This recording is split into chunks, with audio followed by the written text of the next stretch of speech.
Yes, yes, yes, guys. It is the moment you've all been waiting for. We are the Red Sea Podcast, and we are here with your match reactions for the Liverpool friendly against Mainz today.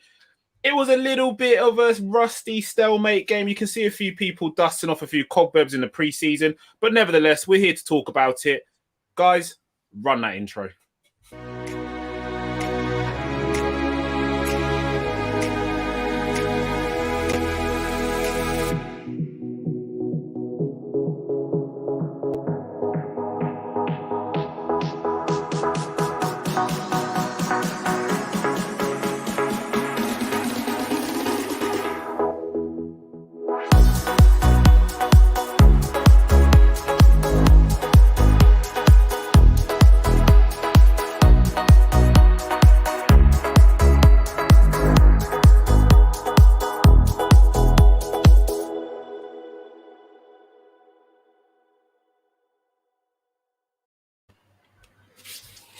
Mate, this is all right, isn't it? Look at this. New digs. SS, it's good, mate. I'm looking around in here. It looks great. Yeah, look, the Red Sea at the top there as well. Full time. The badge there, the LFC Daytrippers badge there as well. But guys, brilliant. Obviously we've got some new fans in the comments already. So big shout out to Chris Brack, one of our friends at LFC Daytrippers. How you doing, pal? Really? Nice to see you in the comments as well. Gazza 1, there you go, pal. Nice intro. Yeah, we love it too, mate. Thank you for jumping in the comments so early as well. But there is business to handle.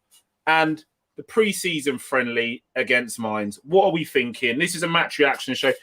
Over here at the Red Sea Podcast, we give it to you raw match reactions and we just drop it like it's hot. There's already one in the comments as well. Bonkers LFC. Mate, don't steal the thunder. Don't steal the thunder. It's already coming. It's coming. It's coming. It's coming. SS, how are you doing? Yeah, I'm good, mate. I'm good. It's nice to see Liverpool back, albeit a 90-minute game, which is really a glorified back-to-back 45 minutes, wasn't it? A bit like we saw the half an hours, but still a fair few talking points, a bit of breaking transfer news to get into as well. But yeah, I'm liking the new dig. I'm going to be having that intro song in my head for the rest of the weekend, I think. What a good start that was. So it's great to be here. Red Sea Pod on LFC Daytrippers. Match made in heaven, isn't it? So yeah, let's get into it, mate. That is the dream team. LFC Daytrippers meets Red Sea Podcast. Wow. That would actually probably make quite a good five-a-side team. I don't know who I would have out of the fat back four, though. Would it be Grizz? Would it be Gaz? I think I'd have Jamie's lad looks very, very good in our sliders challenge, I must say. He does, and he almost retired me. But I've got one for him. Don't worry. I've got one for him. Big shout out to KT in the comments as well. How you doing, pal? One of our regulars. Thank you for following us over. And Daz as well. Big up the lads. Yep. Shout out to you, Daz, as well. Thank you for coming over. So without further ado, let's get tucked into it then. A bit of meat on the bone. So who was your standout player then? Because I've got a couple. A few people look really bright today, SS, man. So what are you thinking? Yeah, absolutely. I mean, the one that was in my timeline for everybody seemed to be Naby Keita, didn't it? The Naby Keita 45-minute show, and we mentioned him on that reaction. The Naby special was out in full. I know. God, Jesus. But, what are you thinking?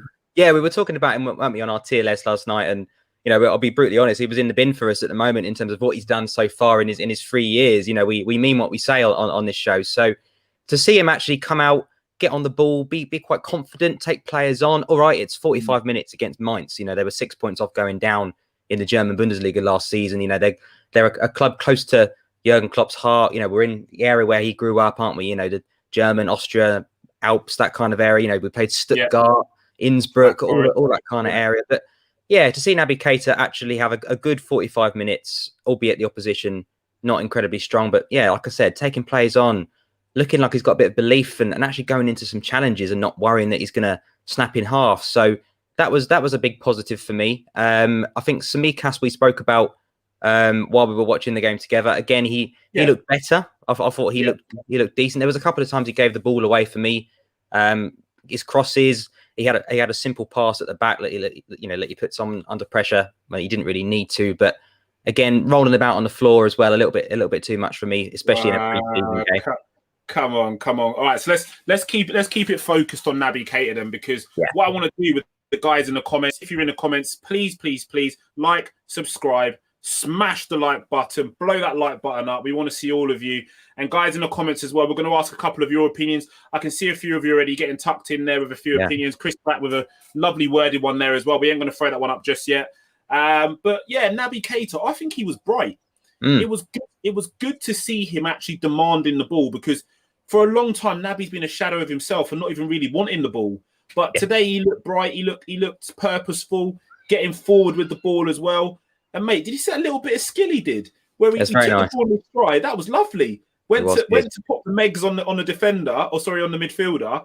And obviously that midfielder was an absolute unit. So it's very rare you're going to meg as a unit. But at least he's trying some stuff and it looked good. And pre-season's the time to try and get your flow and actually do a few bits. There was that little shimmy where he tried to get the shot away as well. Unfortunately, the shot was blocked. But he looked expansive. And what I did enjoy was that little bit of link up with Sadio Mane and that little bit of link up with Ox as well. That looked good. So tiny green shoots of progress regards Naby Keita. And shock horror, 45 minutes played, no hamstring. No. Big legs, he's all right. That's the thing. It just sounds great. 45 minutes, no hamstring from Naby Keita. So you mentioned Tsimikas, and he's a player which I've been banging on about last season, going, don't worry, he'll come good. He'll get his chance. He'll come good. And you, my lovely co-host, on our show at the Red Sea Podcast, guys, if you know where we are, like us, follow us, subscribe with the Red Sea Podcast on Twitter, YouTube, and on Instagram. Also on TikTok. We ain't got Facebook yet. But we'll be getting Facebook. I can tell you. But with the Red Sea Podcast on all socials, and we'll be here on the LFC Daytrippers, obviously doing your match reactions for the whole entire season.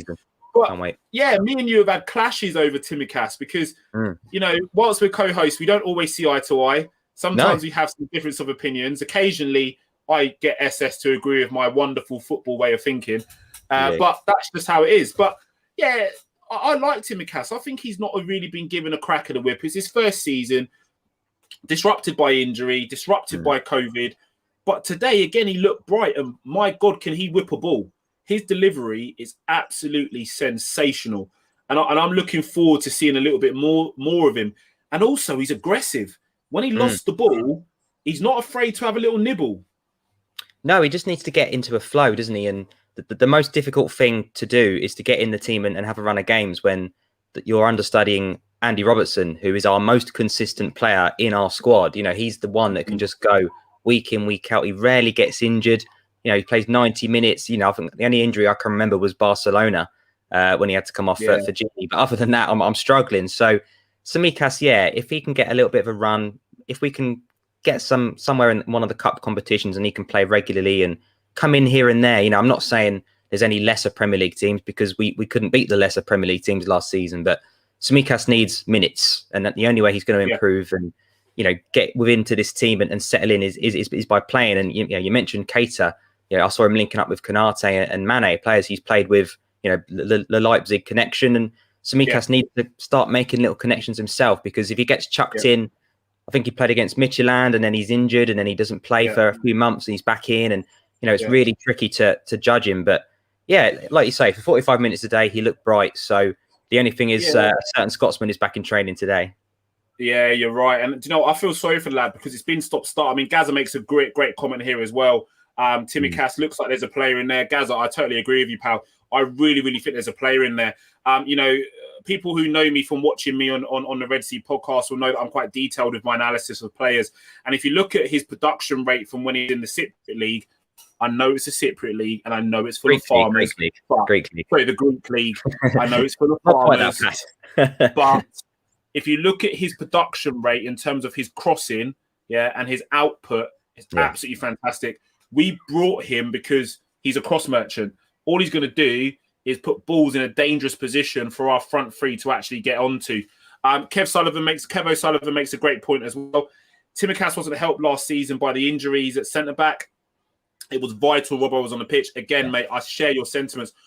Robbo last season wasn't able to be Robbo.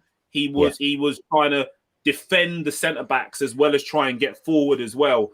And that isn't really Robbo's game. Our fullbacks like to get forward without fear of what's behind them. And with respect, when you've got the best centre-back in world football in your team, and then you've got his nice little understudy in Joe Gomez, you ain't going to be worried about what's behind you. And I think that nicely leads us on to a certain number 5 and our Parisian prince, Ibrahima Konate. Mate, that guy is a unit. He's a tank, isn't he? He's just a tank. Did you see him like swat that striker like a fly? I was just like, okay. And then the other midfielder tried to get a bit of retribution. He went down and just you saw the glare like, mate, if you ever do that again, it's me and you. And I like a bit of that because he's got a bit of bite in him. The ball control was absolutely fantastic as well. His passing was good. There was a few little bits in there where he made one sloppy pass and then the break from the opponent from Mainz was on. But the recovery pace is insane. So I don't mind that little bit of risk because obviously with risk tends to come reward. So if you're going to take a risk, but if you've got pace to burn to get you out of it, fantastic. He showed game intelligence as well, stepping up for the offside on a number of occasions too. And he was confident enough that he was in line with his centre-back partner not to even have to make the recovery run because he knew, like, mate, you're offside. I know you're offside because I'm bam smack in line. Big shout out to Avi in the comments as well. Looking forward to these, mate. We're looking forward to it as well. Not as much as us, Avi. And one day we're going to get you in to join us as well, mate, because we like doing shows with you, pal.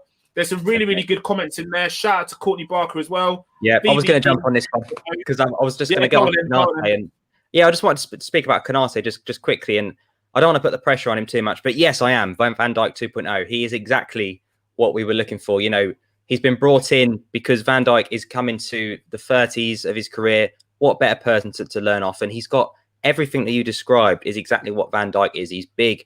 He's strong. He's intimidating. He's calm on the ball. His presence is calming to those around him, and he's got that yard of pace to get him out of trouble. And you mentioned when he slotted that striker away, he just shuts the door. He just gives him his back, and he's like, "Yeah, good luck with that one," because he's as broad as he is tall. It's just not happening. It's so demoralising for a striker, isn't it? When a centre back just slams the door in your face, like, sorry, mate, it's demoralising. That's what I mean.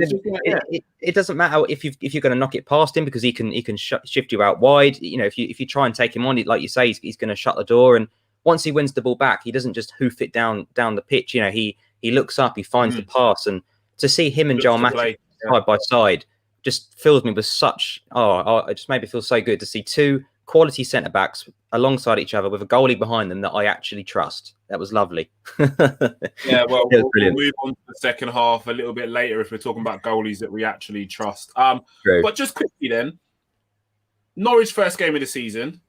Yes. I know the lads earlier on in the pre-match show were alluding to this, and I know Gav jumped in and had a few opinions on this as well. So, guys, if you're in the comments here as well and you were watching the pre-match show, please give us your opinions on this as well. Who starts that game at centre-back? Who is our centre-back pairing against Norwich on the first game of the season? Who you go? I think we've seen it.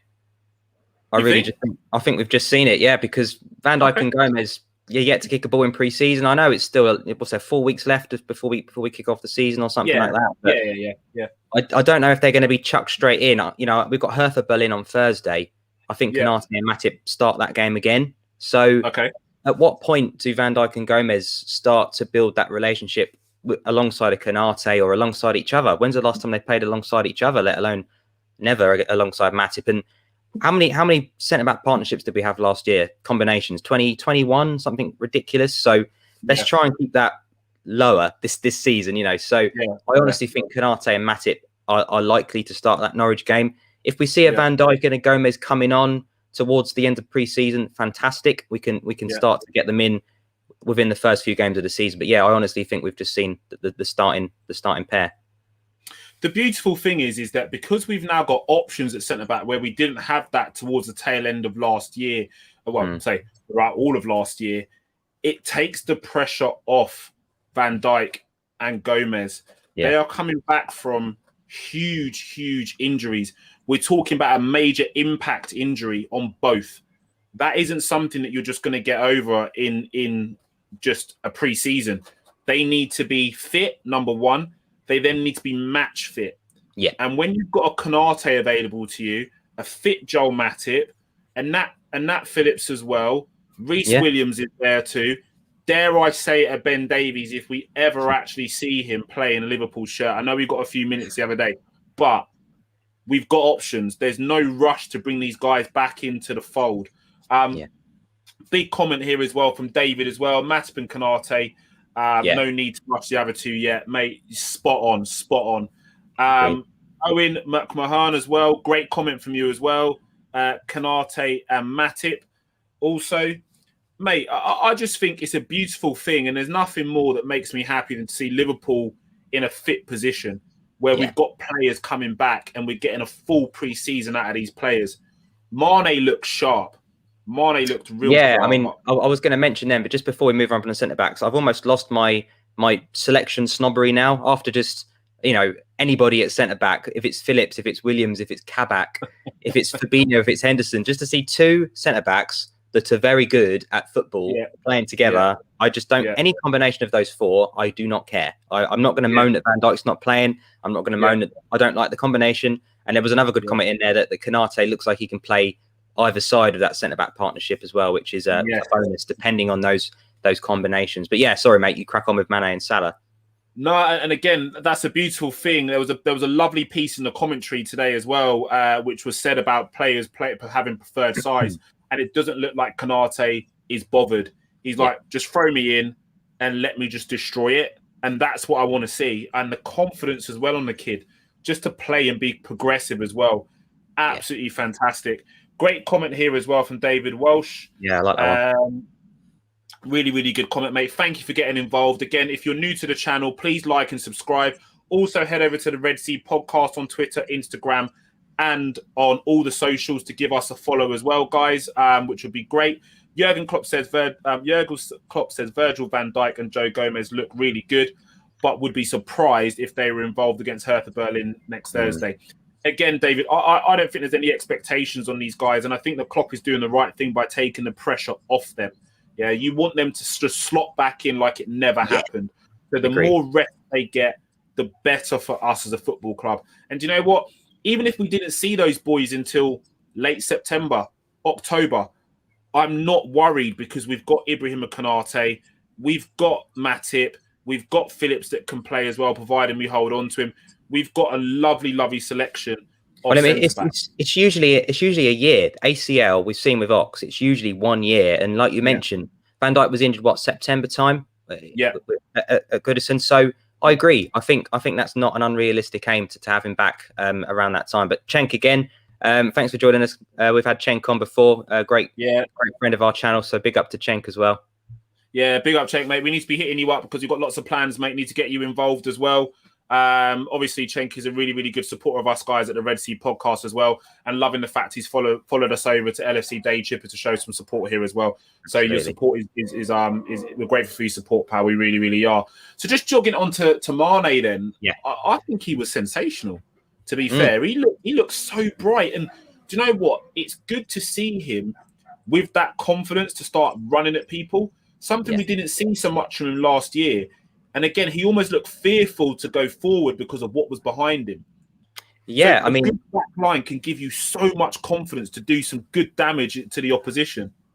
No, massively. I agree. There was a lot of pressure on him, wasn't there, last year? So he went on record and said that's the longest break he can remember having for some time over the summer. You know, he feels rested, he feels ready, and he feels recharged. And that's exactly what he looked like he was lacking last season. He just looked like he was burnt out from very kind of mid-season, especially towards the end. You know, it wasn't the Sadio Mane we know and love. So, like you said, to see him get on the ball, to get, you know, interceptions, you know, read the passes around the back, that press that we've got so used to seeing the front free pressing as a unit, because if you just get one of the free pressing, it gets passed around, and that's something I saw too much of last season. But Mane cutting inside, beating players, and actually releasing that ball at the right time. We've seen it last year. He became a little bit greedy, a little bit selfish at times. He saw Mo Salah.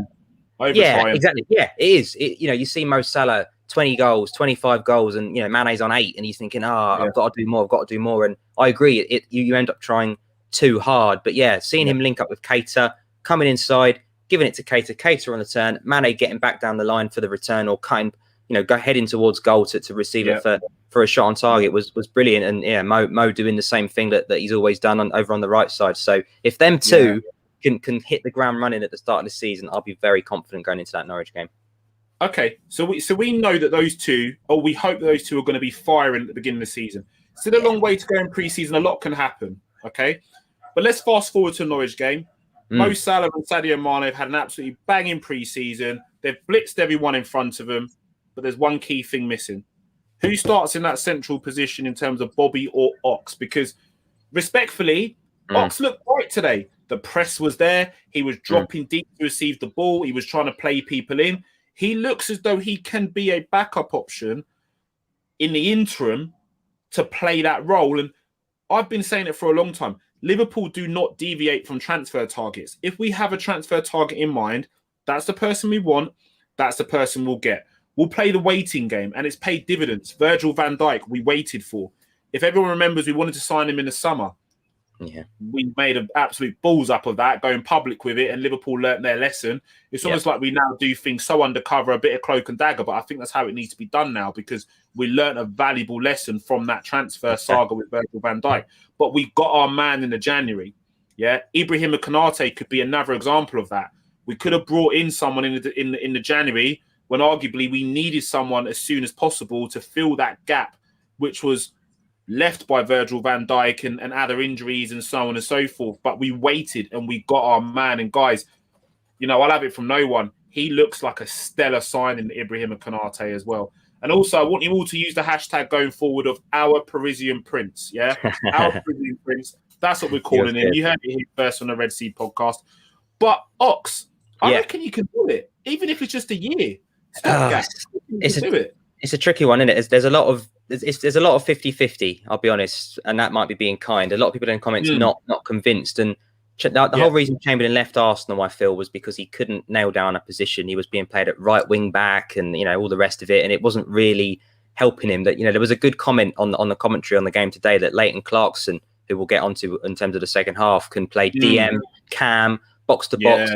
As a youngster coming through, that's great, because whatever position comes up in that first team, whatever you might get your chance, you can do it. He's taking it. But when you get to that age of, you know, 23, 24, 25, it almost becomes the opposite. You have to have a position, because otherwise you're used here, there and everywhere, and you can never really nail down a spot. So for me, Ox as a 9 is an option, but for me, you know, Bobby isn't prolific enough. Ox is less prolific than Bobby. So I agree with some of the guys in the comments. Again, you're damned if you do, damned if you don't. Because if you say we should go and get a striker, everyone says stop playing FIFA. But then if you say accept Ox as a second striker, everyone says we're you little dig there. Well, it's, you know, everyone says, oh, you know, you're accepting mediocrity. So whatever you say, half the fan base go for you. So my honest opinion, we've both said it on the Red Sea podcast. Yeah, the front three have one more year in them. Yeah, you know, COVID, etc., etc. Yeah. I was a little bit harsh on Mane probably last season. I was probably a little bit harsh on Bobby. A little bit. I'll give him a second chance. A little bit too much. I'll give him a second chance. But you know, if we go another season and Salah's the only person hitting 20 goals, that front three needs to be broken up for me. Yeah, problems. No, I agree with you, and I think that you can almost strike and write last year off. As much as opponent and opposition fans won't have it, they'll all jump up and down and say Liverpool were rubbish, this and that. We all know in our heart of hearts that wasn't the real Liverpool. And I'd just like to add that we conceded less goals than a certain Manchester United who finished only 5 points above us in our worst season, and they probably had their best. And our left back was better than their left back. But they're all saying that. But we'll leave that there. That's a story for another day. Anyway, I just think that it's refreshing to see Ox actually getting a run in the team. The challenge is, and you mentioned the youngster coming through as well, is that when you're a young player and you don't nail down a specific position, is there danger of that tag following you all the way through your career? The examples are endless. Ox is an example of that, and that's probably one of the reasons why he left Arsenal, because he didn't want to just be that rotational player. They were playing him out wide, they were playing him through the middle, they were playing him off the left, sometimes they were playing him as an auxiliary right back. He was just being played anywhere just to get games. So I think personally he needs to nail down a position. If that's somewhere in the front three, then so be it. If it's somewhere in the midfield, then so be it. But boy, just give the lad a position that he can flourish in. The young lad coming through the academy, I agree with you to a certain extent that he needs to be able to play a multitude of positions, because when that chance comes, you've got to take it with both hands. Oh, absolutely. If someone goes down injured, probably Naby Keita, Someone's got to step into that role and take the bull by the horns and stake a claim to be the one that you have to then take out of that position. Yeah. Simple as that. You know, you want to be there at the forefront going, Klopp, look at me. Pep, look at me. Yeah, I'm here. Pick me. Trust me. I can do the job. And it only takes one chance and then you're in. Trent Alexander-Arnold being an example. He took his chance. He's been a mainstay in that team now. You know, he's been an immovable force in that team. So much so that we've not needed to buy a fullback to replace him or to even complement him. And some say that that's a position where we should look to strengthen so on and so forth. We've got options in the team that can do that. Yeah, we don't need to go out and necessarily buy a right back to cover Trent. I feel there's other areas in the team that need surgery. Midfield being one of them. Yeah, we need a bit of surgery in there. A bit of nip and tuck, as I say. I would politely disagree on that one. And the reason for it is because, all right, again, I had a little bit of a discussion on Twitter today. Liverpool, as a football club, need to be able to say we have 2 right backs at our club in the senior team. Yeah. The fact that Nico Williams is probably moving on leaves us with, well, potentially Gomez playing at right back when needed. And for me, Gomez is not a right back. I've seen him play at right back, and I'm not agreeing with anybody that says he's a good right back, because as much as I love Joe Gomez, he doesn't have the attributes to be a right back. And when you compare him to Trent, they're very, very, very different. So the way we play, you know, Gomez as a right back at Manchester United would probably be all right in terms of I was going to say that. I wanted to caveat that. Yeah. I wanted to caveat that because he can't be a Liverpool right back because of the way that we play. But he could be a right back somewhere else. Yes, I agree. Yeah. So I look at Tsimikas. You don't have to break the bank. Let's go and get a 10, 15 million right back. And people will say, oh, we haven't got all this money. There's other positions we need to strengthen. Yes, there is. But we're Liverpool Football Club. We need to have 2 right backs. I'm not saying we need 3 left backs, 3 right backs, 5 strikers. But to say that James Milner can fit in there. Or say Trent gets an injury and we've got Bayern Munich away in the Champions League and you've got Milner at right back. Come on. He's 36. Any winger is going to rip him a new one. So for me, I think 10 to 15 million on a right back, we have to have a backup. And in terms of, like you say, other things happening, it looks like Wilson is potentially moving to Fulham for £12 million.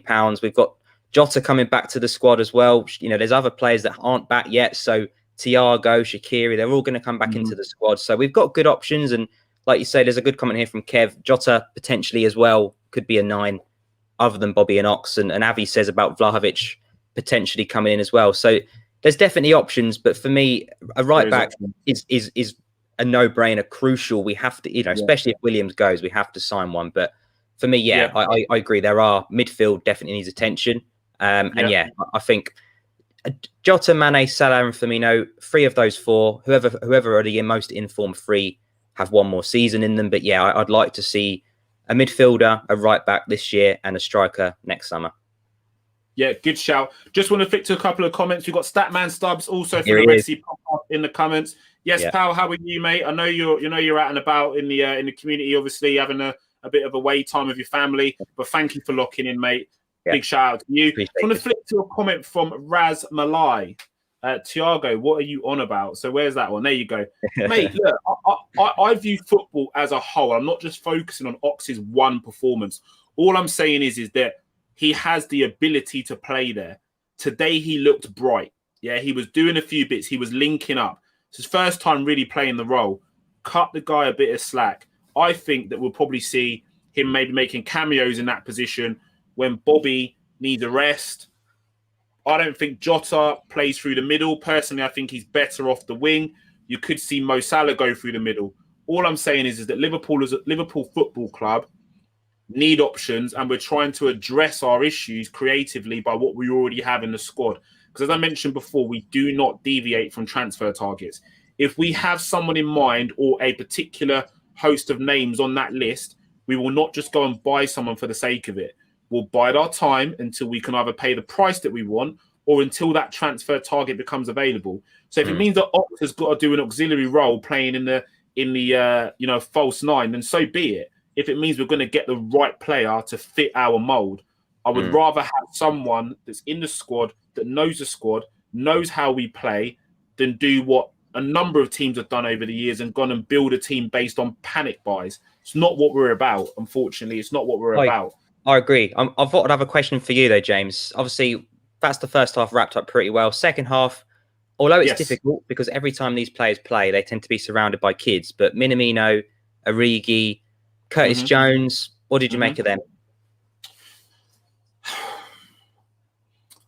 I've always tried to defend Minamino because I feel the circumstances in which he's come to the club have been very difficult. There's a couple of factors there, yeah. New language, number one, that's difficult. Also, you're coming in a COVID environment. So he probably was in a new country, new language, on his own, likely to be in a hotel. It's well documented that he found it very difficult to settle based on the COVID environment that he's been working in. Comes into the team, plays a few games, arguably played his best game against Crystal Palace. And for whatever reason, we didn't see him again. Gets them thrown out on loan to Southampton. Now, there's other players I probably would have loaned before him. Okay. Yeah. Divock Origi being one of them, because I think that guy's had numerous different chances at the club. Minamino just needs to feel a bit of love. Yeah, he's been Oh, good. Great comment, Josh. You beat me to it. Yeah. He's been mismanaged. Yeah. So I feel this season is a reprieve for him. This is going to be the season. And if we're going to see anything, we're going to see glimpses of it in the pre-season. But pre-season isn't really a gauge. It just shows you a little bit of prospect from players, a little bit of something. Just to say, do you know what? That guy's got a bit about him. The Premier League's a whole different proposition. I think he needs to bulk up as well. If he bulks up a little bit, puts on a little bit of size, yeah, I think he can do something in the Premier League. I really, really do. Great comment here from Avi as well. Yeah, I was going to say, he's right, bang on. I agree. He needs to be the player that drops into pockets and looks to get on the ball to hurt you in pockets. He's not a false nine. He's not an inverted winger. No. Yeah, he's a 10. So he gives us another dimension, another option in the team. When we played against Salzburg and we saw him, we were 3-0 up. And the one thing that changed the game was Minamino being moved to midfield into the 10, into the middle. So until that happened, we were dominating. Minamino moves centrally again into the 10. Like Salzburg scored 3 unanswered goals, and luckily Mo Salah gets us out of a very embarrassing situation. So similar to Shaqiri, it's square pegs in round holes. He suits a 10. Minamino suits a 10. Liverpool play with a 6. We don't play with a 10. We play with inverted wingers and a false 9. So, I agree with you, Minamino. I don't personally see a future. I wouldn't be amazed if he was moved on this summer before the end of the window, because I don't see a place for him. And I can't do it. I almost feel Elliott's ahead of him already. So if he's I think that's harsh. I think again, Harvey Elliott coming into the team again signals there could be a shift in our tactical way that we're thinking about it. We could potentially be looking to approach some games with a 4-2-3-1, which then lends itself to being more defensively secure against teams that are going to try and catch us on a counter-attack. You can then put a Minamino in at a 10. It means you then get to rest probably at least one of the front 3 at all times, because rotation is going to be a key part of our strategy going forward. If we want to challenge on all fronts and be a Liverpool Football Club which respects the cup competitions, League Cup, FA Cup, Champions League as well, and the Premier League, we are going to need to rotate, and that's going to mean rotation of systems also. And we have players at the team that can play that role. Kev O'Sullivan makes a great point here as well. It took it off my tongue. You can't play a Firmino false 9 and a 10, can you? No, you can't. But what you can do is play Harvey Elliott out wide and put Mo Salah in as the 9. Get him closer to goal. It's proven. And I know you don't fancy it, SS, but you get that man closer to goal, he scores. If you look at all of his touch map and every single goal or the majority of goals that he scores, they're in the box. So if you get around him combination play and get him closer to goal, he will convert. That's all the man wants. So I see it as a long-term progression of his moving into a 9. And I've referenced players in the past. You look at Ronaldo probably being the greatest example of a winger that's converted to a 9. Now, guys, calm down in the comments. I don't want to get any backlash. I am not saying that Mo Salah and Ronaldo, are built in the same way or whatever. And all I'm saying is that both are phenomenal goal scorers. Get him closer to goal, he may be a 9, and he might do some damage. But let's jog it on a little bit. So let's focus a little bit more on some of those younger players. I know you mentioned Curtis Jones as well. I think he had a poor game. Yeah. And we've spoken about Curtis Jones on a couple of podcasts. I think he does not do the basics right. He's always looking to slow the game down and try and dictate the game. That's not what our forward players want. They want a ball into feet or in behind fast because it's all about the pace and the movement. The only way that we do that is by releasing the ball early, and Curtis Jones doesn't do it often enough for me, and it's a bugbear and frustration. He reminds me, when you're playing, it might be 6 aside, 11 aside, whatever, but there's that one player on your team that's decent, but he knows he is, and he'll have a 6-yard pass to the left, which means that person could do that through ball to the striker perfectly because he's in the right place. But he almost tries to do the Hollywood pass wherever he is. He wants to get that assist from anywhere, and it's not possible. And in the way Liverpool do it, Liverpool, when in possession, other than on the counter, are quite patient. We like to move the ball left. We have Robertson have a go. We'll move it back to the right. If the cross gets over hit, we'll start again. We'll give it back to Van Dijk and we'll build again and again and again. And Curtis Jones, I agree. You look at Gini Wijnaldum, he gets the ball, he gives it, he moves. Ball, gives it, moves. Very rarely will Gini hold onto the ball for too long unless he's under pressure to release it to another Liverpool player. So, I agree with you. I think Curtis Jones has everything, all the ability in the world to become a Liverpool player. It's just, I agree. He's just missing. Just give a 6-yard pass and move forward into space.